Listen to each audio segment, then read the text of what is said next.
Halo semuanya, pernah kepikiran gak sih gimana ceritanya aplikasi GoPay di HP kamu itu nyambung sama Gedung Bursa Efek Indonesia yang megah?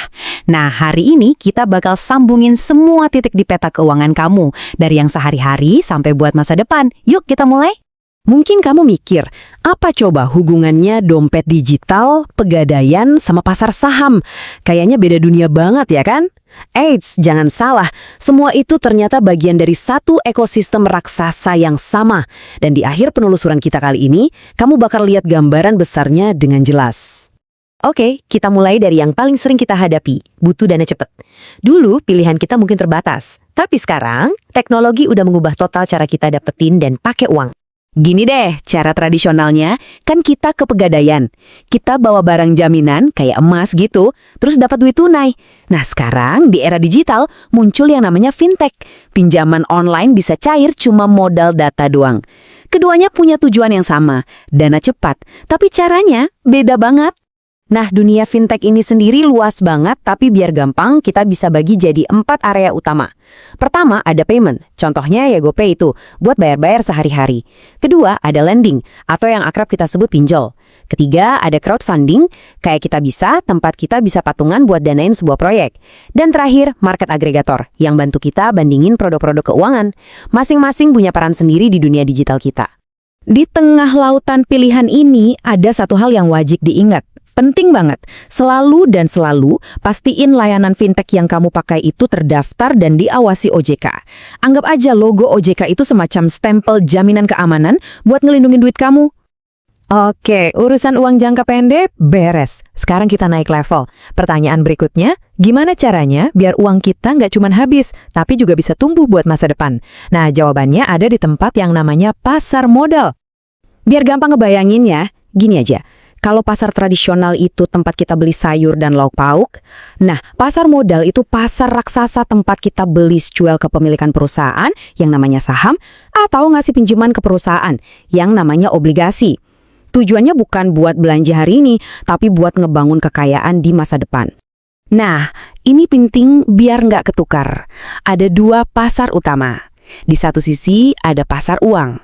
Ini arena buat dana jangka pendek di bawah setahun. Contohnya pinjaman antar bank.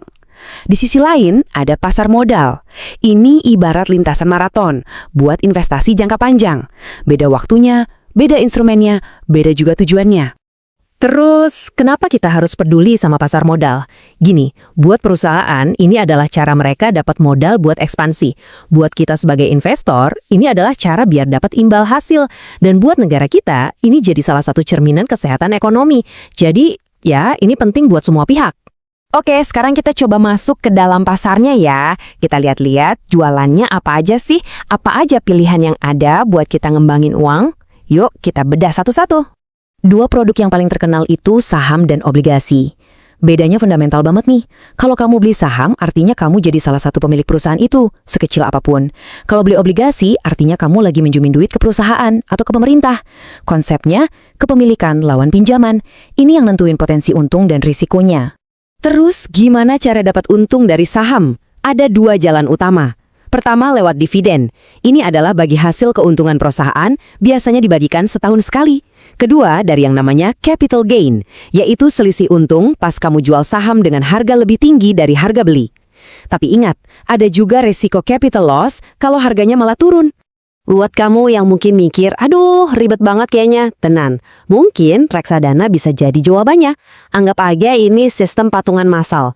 Uang dari banyak orang dikumpulin, terus ada ahlinya, namanya manajer investasi, yang bakal ngelola uang itu buat dibeliin macam-macam saham dan obligasi.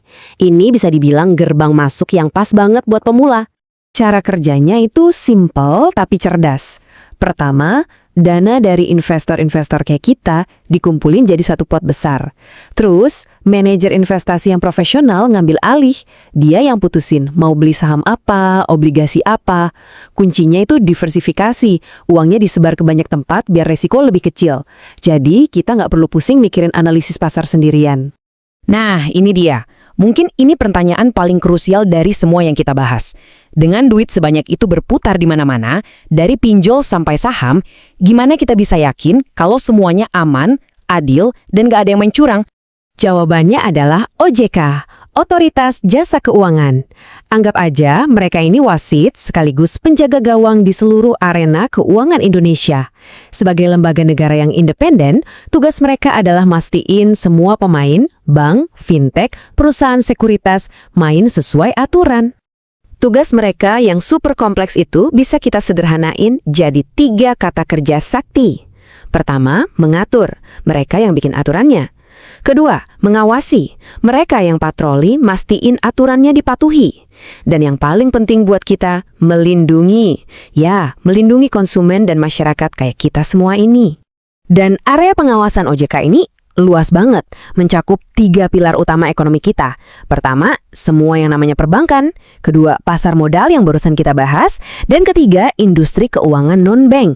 Ini isinya banyak banget, mulai dari asuransi, dana pensiun, sampai semua fintech tadi. Nah, ini dia. Satu nomor yang saya saranin banget buat langsung kamu simpan di kontak HP sekarang juga. 157. Ini nomor hotline layanan konsumen OJK. Kalau kamu ngerasa jadi korban pinjol ilegal, nemu tawaran investasi bodong, atau punya masalah lain sama lembaga keuangan, jangan ragu lapor ke nomor ini. Jadi, dari GoPay di genggaman tangan kamu, sampai saham perusahaan raksasa, dan OJK yang mengawasi dari atas, semuanya adalah bagian dari satu alam semesta keuangan yang saling terhubung. Sekarang kamu udah pegang petanya. Pertanyaan terpentingnya sekarang kembali ke kamu. Mau kemana tujuan finansialmu selanjutnya? Pilihannya ada di tanganmu.